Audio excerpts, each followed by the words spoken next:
Kuf Nun Dalet, a couple lines below that little Kuf Yud Gimel on the side.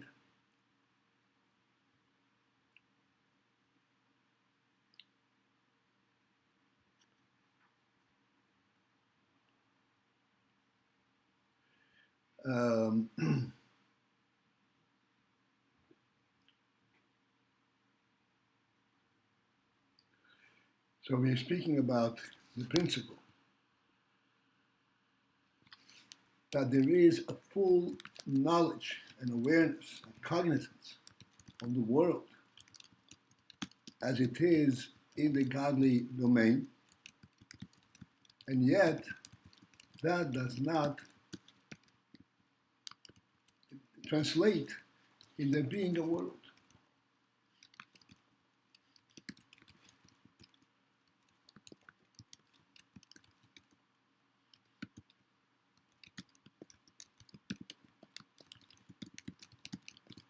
Let's further explain this question.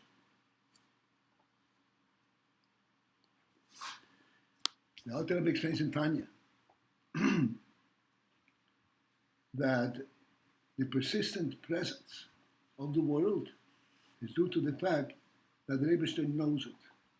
This Yidiyose, his knowledge of it, this is what makes it be. Therefore, there is a valid question. Since his knowledge is there for all times and certainly before the creation, so why was there not a world as a result of the fact that he knows it? Because as we explained, his knowledge is not a projective type of knowledge. Knowledge means that he knows it firsthand. He actually knows the reality of it. If he knows it, that should make it be. And yet, that doesn't result in that. And the Rebbe explains the principle in this, that his knowledge is on the divine level, which is shaloi be'erech, which is out of proximity of the worldly presence. In other words, he can know something totally factually, and this does not in any way translate that it should be affected in the world. Because worldly presence and divine presence are shalei be'erech, are in different realms completely. If that's the case, why is Tanya saying, the world is persisting due to his knowledge? Okay.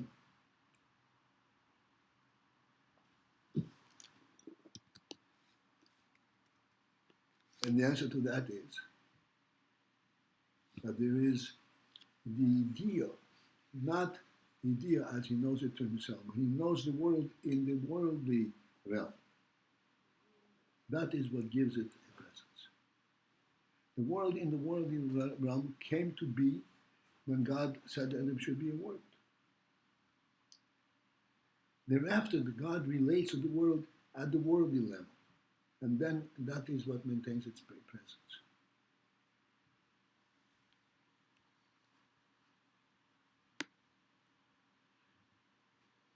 Again, let us step in a little bit further into this. The world, after its presence, after its existence, with all its development and all that, there is not a worldly explanation as to how come there's a world.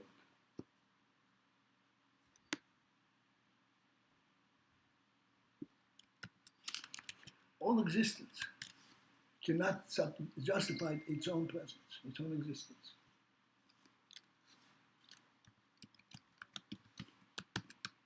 Well, Zohar was asked for the conference call. I know, I just asked him to call into the video conference. There's a phone number there, I wish he'd use it. Who is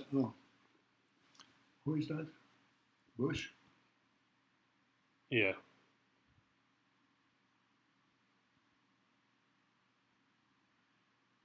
I'll tell him the conference doesn't really work. The What? audio conference is not working. It's not working? No. It always shuts down. It's down in the middle, that's right. Three I don't times know- a I day. don't know It's why. ridiculous. Fine. He's gonna call. He can call into the. There's no To the reason. video? There's no reason he shouldn't call in. Alright, fine. Alright.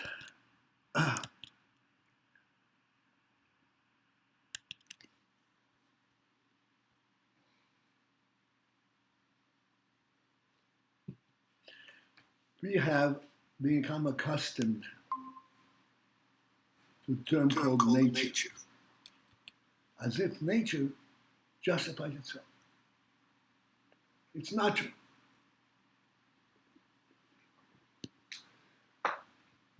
There is no reality to nature per se. Nature itself has to be created. It's a miracle. It's natural, but it's a miracle. Why is it there? What is, not only why is it, what is this being mean?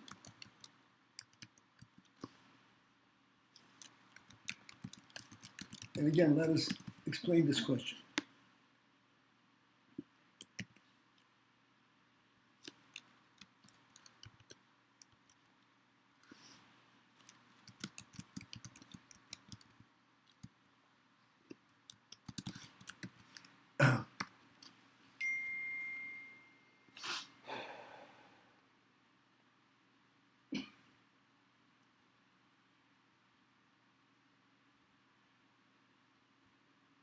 The divine presence is undefined and undefinable. And thus, it provides for existence at the divine level.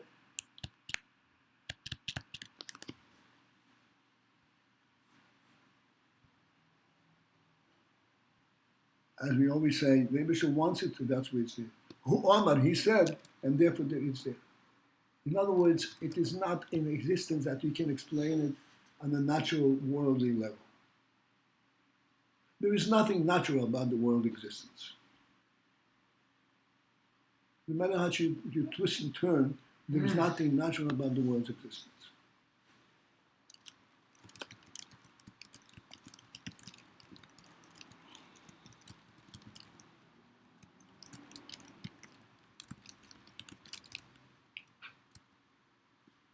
Thus, the world's existence itself is directly attesting to divine effect.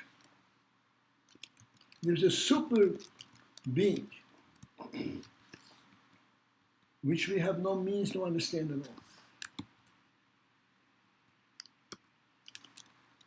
This super being chose to create a being that is within our realm to understand.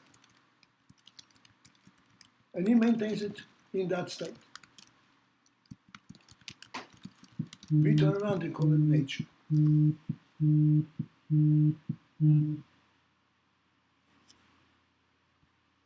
What is this? Bush calling the wrong number. Can you hear us? Did you call into the conference? I sent you a different number to call. The conference works not. You sent me a different number. Yeah.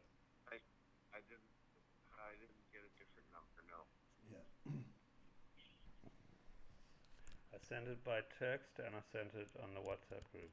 It's just the number for the conference that's working. It can take video and audio. The other conference is not working. Okay, bye.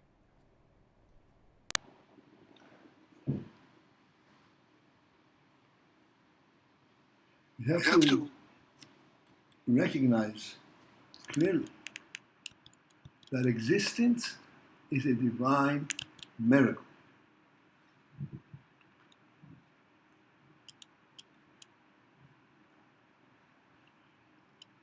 Let's pursue this statement a little. What does a divine miracle mean? If you say it's a miracle, what does divine add to this statement?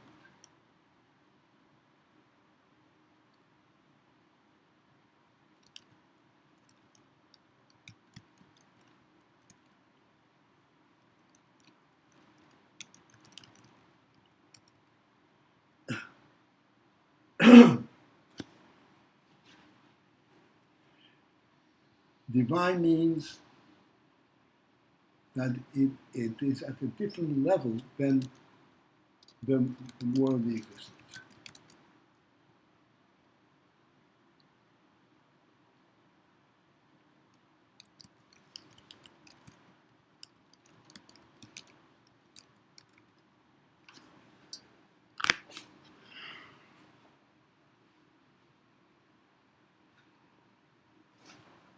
The primary difference between divine and worldly is, from our perspective, worldly is something that needed to come into being.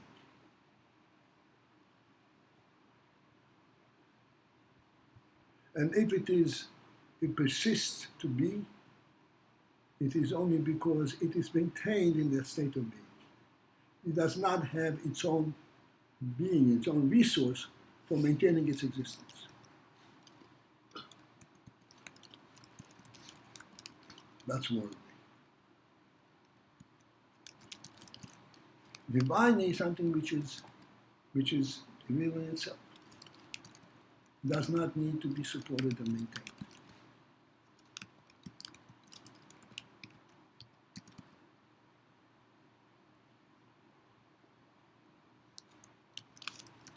We have a demonstration of this principle within our own experience.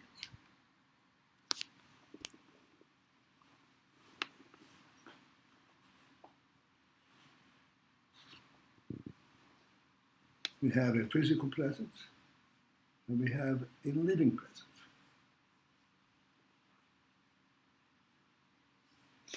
A living presence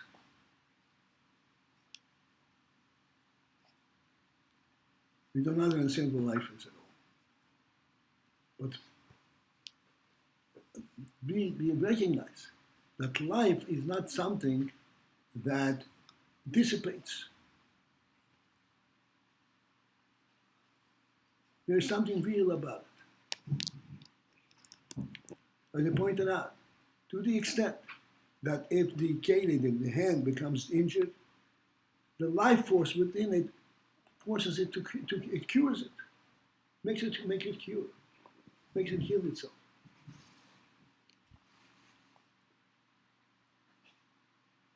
This is a phenomenal thing.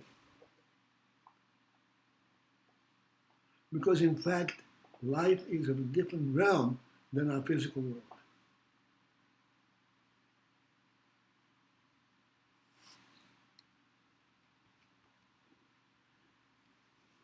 Life is a divine gift, a divine presence.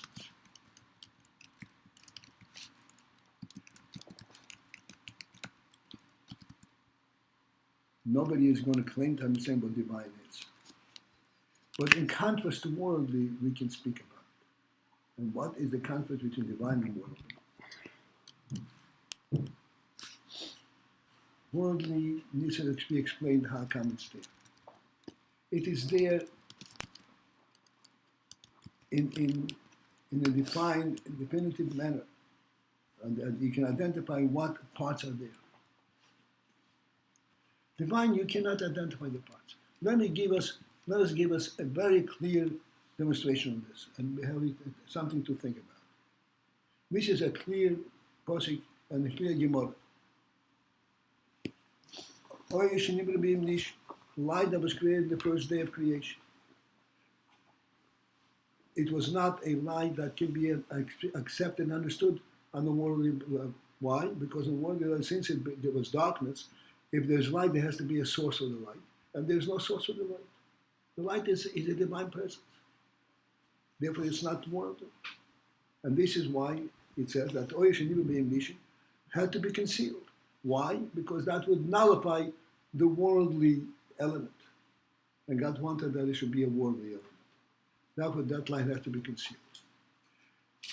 But as we said many times, it was concealed in that original state form, but then it was reinstated.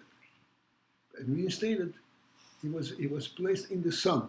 What's the difference between the sun and that original light? One difference.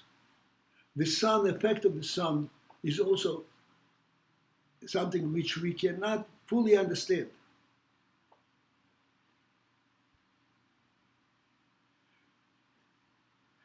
The light of the sun, physically, in our world, we can understand a light that journeys.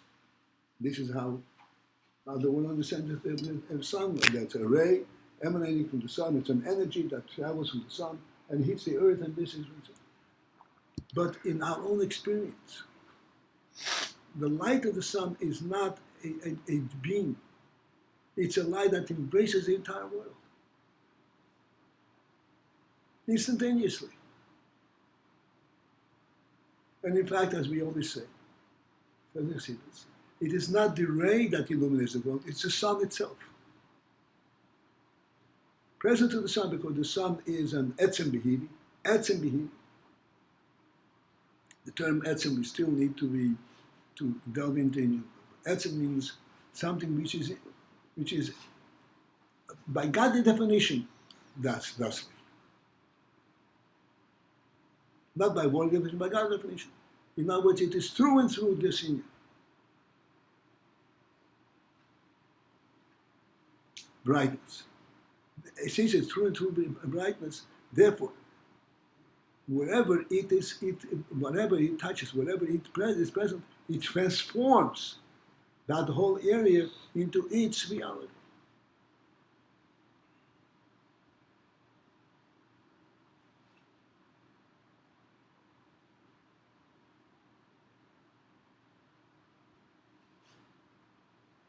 Bishop Shot and the Etzem, it makes everything like itself. In the muscle that we have in our realm, a human being owns a home, and this ownership of the home translates in his immediate, instantaneous presence everywhere in the home. We don't understand that. Even though the concept itself is beyond our understanding, but we understand. We know from personal orientation that a human being, the minute he owns a home, he is everywhere in the home. Like we said, if somebody goes and makes a home in his attic, without his knowledge at all, he will object to it vehemently.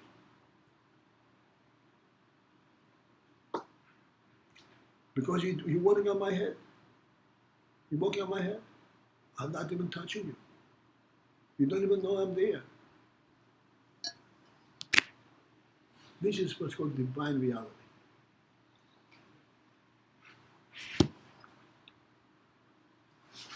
The world is a divine creation. Therefore, the world is permeated with that fundamental truth, reality.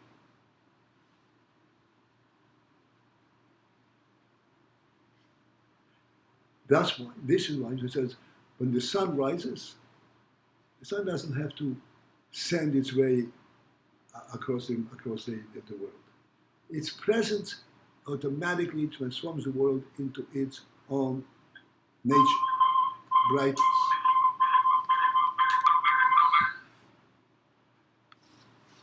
Just as a human being's presence in ownership of the house makes the house his. Makes him present everywhere in the house. It's an amazing thing.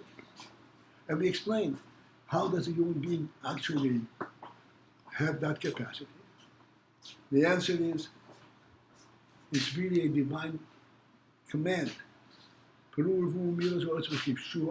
God gave the human being the command and the ability to capture it, subdue the world in his own image.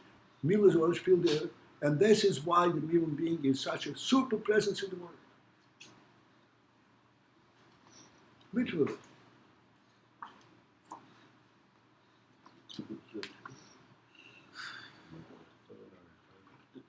I'm wondering if I finished before the beginning. Yeah, tell me. Okay.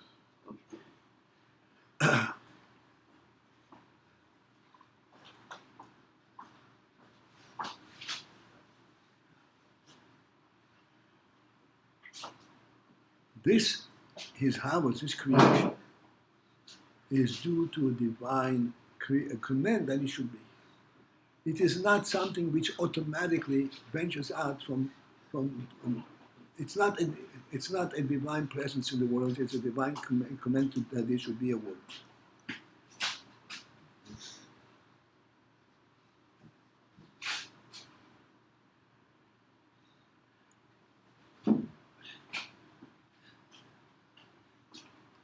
Human is yours. Yeah? No. Okay. No. I think it's mine, no?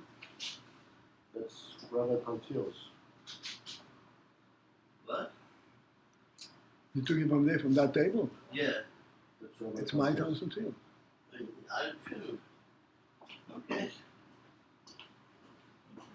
Which tree are you looking for? He didn't bring his. Where's your trip? Okay. Franco Oh, I'm sorry. okay. And this is what the Rebbe is explaining to us.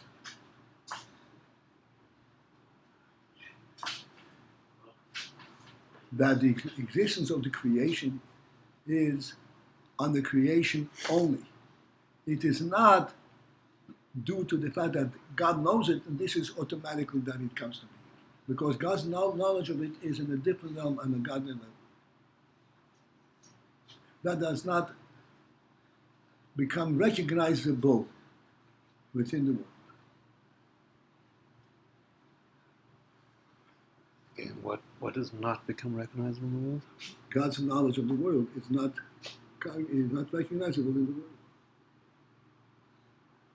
And the fact that with the talk about the sun and the talk about ownership is to indicate that there is some kind of divine element. Right. That's right, but that's on the divine level. We cannot understand how the sun illuminates the whole world. We cannot understand how ownership is a reality. We recognize it, but we don't understand how. It is a divine command. It's a reality here, and we recognize it, but we do not understand. That's right. And that's to point out that God has a thought of the world, but that does not bring it into existence. That's right. And what brings it into existence when God said, let it be, what intentionally creates it. His speech is what made it cross that line and be actualized. Speech? That's right. Okay. Yeah, and just Let's sorry. understand what that is. Okay, I'm sorry. before we go there, and Yeah. that the point we said before about the where it says in Tanya that by virtue of his thought it maintains its existence. That's a separate process whereby it's After- already Because he wants it in that state of having been spoken. So that's after it's already been After the spoken and it's creation. there. He sort of keeps it in mind, and that keeps it going on. Yeah. But here we're before that, and he hasn't yet spoken, He hasn't and yet created. did not yet become actualized. Okay. Right. We go in circles, we'll never understand creation, but you have no, that itself is giving us a sense of what we are. And this is to counter the short-sightedness of a natural world.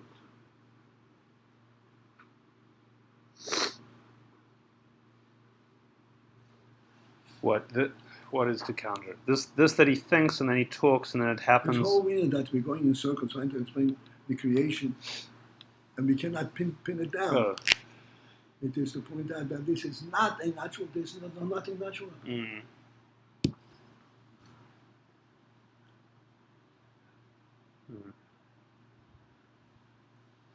Like we said, even in our own experience, you own a home, you were never in the attic, and yet if somebody moves into the attic, it bothers you.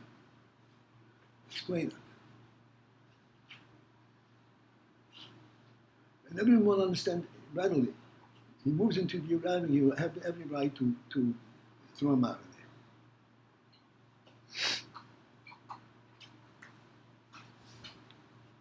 Ownership is a divine gift. It's not. There's nothing in the world of ownership. This is why only a human being can own, and a cat cannot own. And people today, they bequeath their wealth to their animal, and that's a joke. What's the connection then between ownership and knowledge?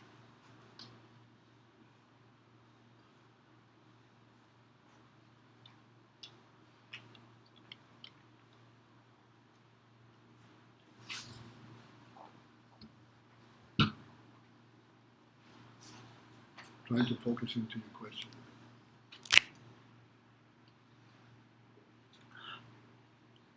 A little earlier you were discussing how Hashem knows the world. And then you went into the discussion of the sun, and the sun having rulership over the world. Okay, I hear what you're saying. Let me focus in on your question again. Okay, ownership and knowledge. The truth is that the reality of the world, we have a worldly present, a worldly reality. The worldly reality per se will not explain how we relate to world. No way. What then makes us this, gives us that perception of what world is, if it's not worldly? The answer is the divine presence in the world, divine knowledge of the world. The Rebbe gave the world his definition. This is why the world itself, the world possesses superworldly qualities.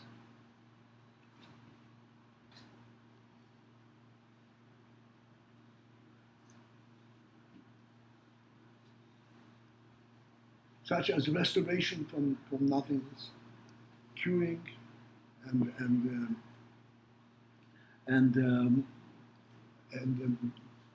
yes, ownership by divine command.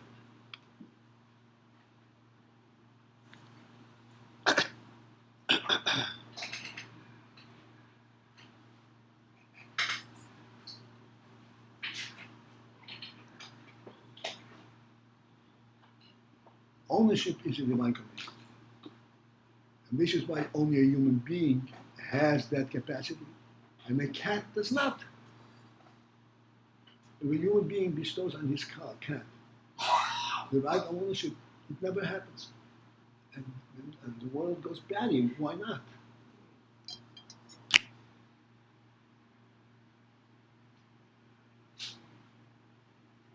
The answer is, ownership was granted by God to the human being. It was not granted by God to the cat. And the human being cannot bestow it on the cat.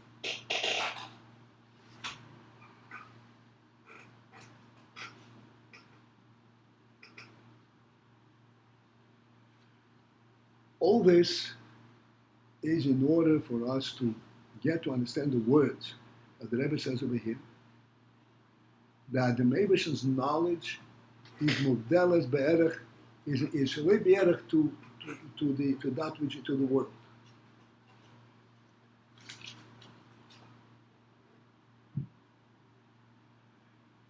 And that's why his knowing of the world does not automatically result in there being a world. In order to be a world, Hashem had to say, let there be a world. It's a divine command and creation that there should be a world. It's not an automatic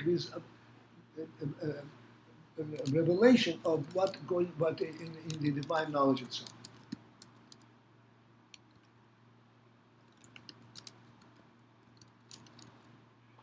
In Halach, I just want to demonstrate this, how this translates. Halach has done this.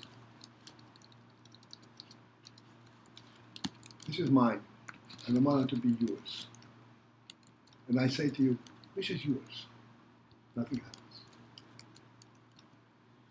And I think about it, I want this to be yours.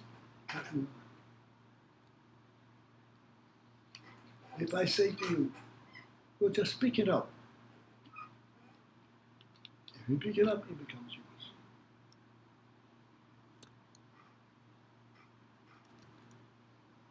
This is not a convention. This is a halacha.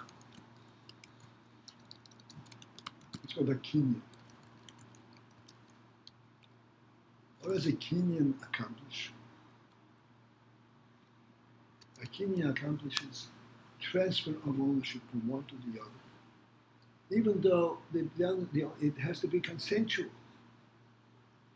You cannot just go and pick it up. He has to give you the right to pick it up. And yet, he gives you the right, and then nothing happens until he actually picks it up.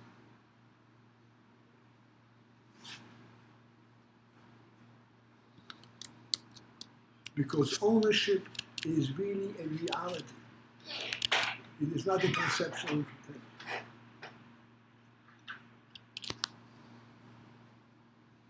What? But right. But the nimshal that it's not sufficient that he thinks it, but he also has to say it. I mean, what is it? What is God's thinking? God's speech? What is it? What's saying different than thinking? Thinking is in the divine insight and divine level. Saying is when it is transmitted to the world level. So we're indicating that he has to somehow make it more. He has to concretize it more. Make it more concrete. He has to make it more actual. From his thought, he. So they get down to the worldly level and say, okay, this is it. Then it becomes a presence. And that's what we mean by he speaks it. And that is sufficient. He doesn't have to do it. He doesn't have. That's right. Speech is sufficient. Speaking is coming and bringing it down to the worldly level. I can speak all I want. Something won't happen, but let me create something from nothing. Create something. Okay. And as I pointed out, that us speaking it out, if you go and pick up an object that is mine, you're not going. If I say pick it up and make it yours, then you picking it up makes it yours.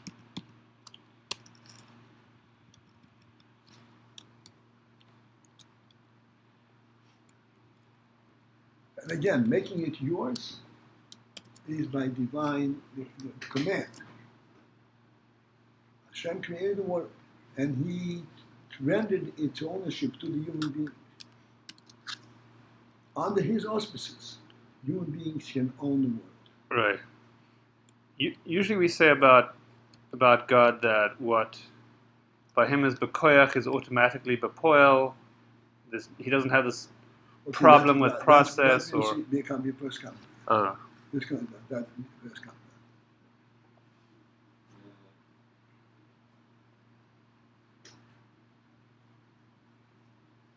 The difficulty that we have in all of these concepts is